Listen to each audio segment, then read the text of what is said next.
పారా Olympics కాంస్య పతక విజేత దీప్తి జీవన్జీకి ₹1,00,00,000 నగదు పురస్కారాన్ని తెలంగాణ రాష్ట్ర ప్రభుత్వం ప్రకటించింది.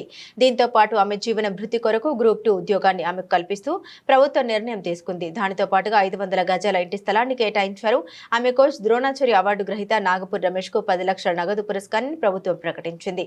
తెలంగాణ ఆణిముత్యమైన దీప్తి జీవన్జీకి నగదు పురస్కారం, ఉద్యోగంతో పాటుగా ఇంటి స్థలానికి కేటాయించడం మరియు ఆమె కోచ్ రమేష్ బాబుకు నగదు పురస్కారం ప్రకటించడం పట్ల Telangana sports authority chairman K Sivasena Reddy హర్షం వ్యక్తం చేశారు. పారా అథ్లెట్ దీప్తి జీవన్జీ తెలంగాణ యువతకు, క్రీడాకారులకు ఆదర్శప్రాయమని ముఖ్యమంత్రి రేవంత్ రెడ్డి గారి ప్రభుత్వం ఆమెను సముచితంగా గౌరవించడం భావి క్రీడాకారులకు స్ఫూర్తిగా నిలుస్తోందని శివసేనారెడ్డి తెలిపారు.